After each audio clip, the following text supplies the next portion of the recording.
आप सभी जानते हैं कि संशोधन बिल के जरिए मदरसा शिक्षा में एक नया सुधार राज्य सरकार ला रही है। उसी पर आज बात करेंगे साथियों कुछ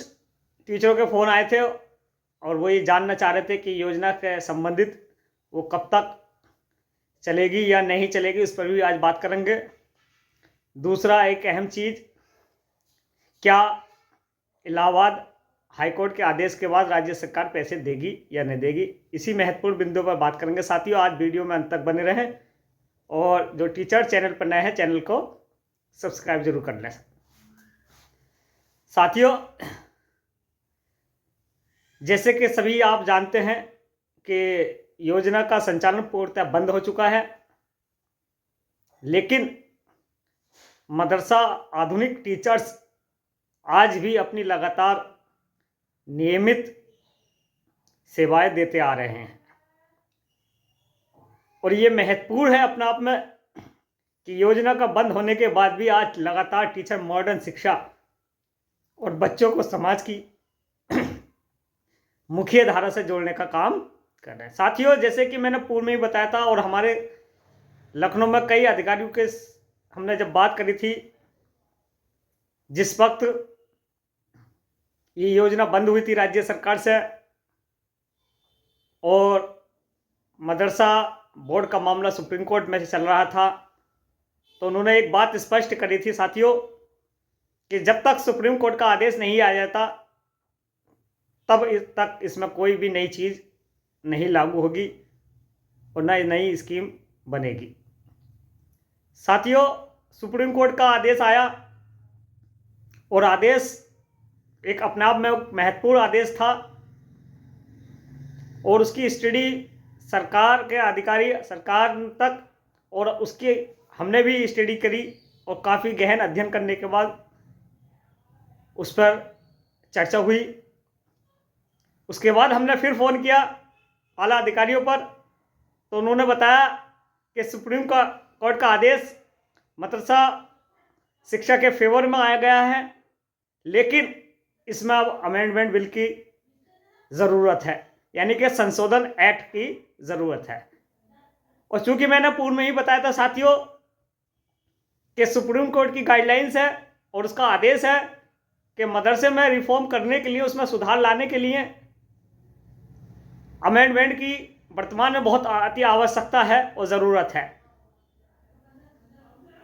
साथियों ये बात स्पष्ट हो चुकी है अब कि अमेंड बिल आने के बाद ही जब इसका पूरा प्रारूप तैयार हो जाएगा तब ये कैबिनेट में पास होने के बाद स्पष्ट और क्लियर हो जाएगा। उससे पहले कोई भी नई स्कीम या कोई भी नया काम मदरसा शिक्षा में नहीं होगा साथियों।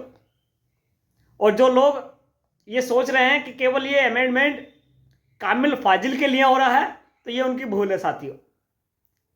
साथियों सुप्रीम कोर्ट ने पहले ही कामिल फाजिल को अमाननीय घोषित कर दिया, तो केवल कामिल फाजिल के लिए अमेंडमेंट बिल पास करना इतनी बड़ी बात नहीं है। अगर सरकार चाहे तो उस आदेश का पालन करते हुए ही उसको रिजेक्ट कर देगी, क्योंकि सुप्रीम कोर्ट से बड़ा कोई भी आदेश ना राज्य सरकार का है और ना राज्य में किसी न्यायालय का है। इस अमेंडमेंट के बिल के जरिए ही शिक्षा में नया सुधार होगा और उसके बाद एक अहम चीज जो मदरसा सेवा नियमावली वर्ष 2016 है उसका संशोधन प्रारूप ड्राफ्ट तैयार होगा। ये स्पष्ट है साथियों, उससे पहले कोई भी काम ऐसा नहीं होगा। जो लोग ये कह रहे हैं कि आधुनिकीकरण योजना को हमने चलवा दिया है, फाइल फला जगह रखिए, तो ये सब भ्रमित बातें हैं साथियों। लीगल लड़ाई जब तक राज्य सरकार पूरी नहीं कर लेती तब तक आगे को कोई भी कार्य नहीं होगा। इसलिए साथियों आप भ्रमित न हो। लेकिन इसमें एक महत्वपूर्ण चीज जो हमने मांग रखी है राज्य सरकार से इस अमेंडमेंट बिल के जरिए, वो ये है कि जब राज्य सरकार ने सुप्रीम कोर्ट में एक हल्फनामा दिया था तो उसमें मदरसा टीचर्स और मदरसों का क्लासिफिकेशन किया था उसी को मानते हुए हमने आधार राज्य सरकार से इस मांग की है, माननीय मुख्यमंत्री से ये मांग की है, माननीय कैबिनेट मंत्री जी से ये मांग की है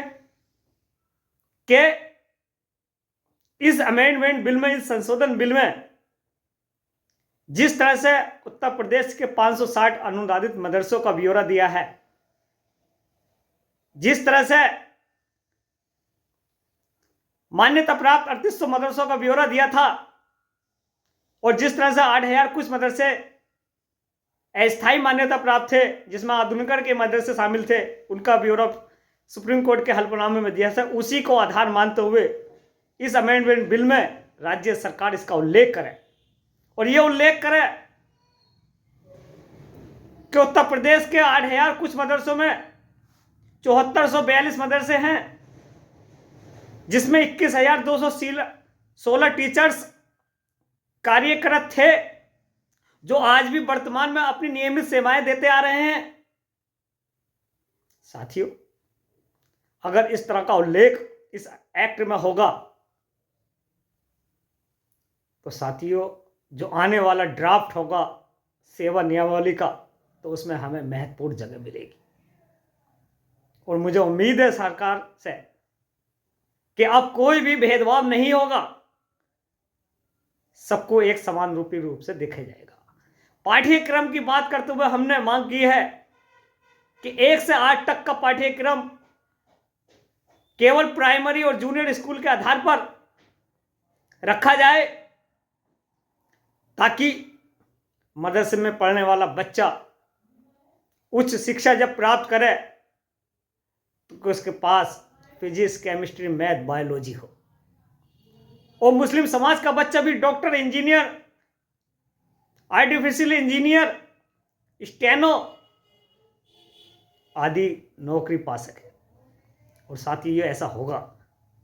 क्योंकि अब वक्त वो आ गया है साथियों वर्तमान में कि इसकी ज़रूरत है, ये बहुत इंपॉर्टेंट है साथियों। और जब ये पूरी तरह से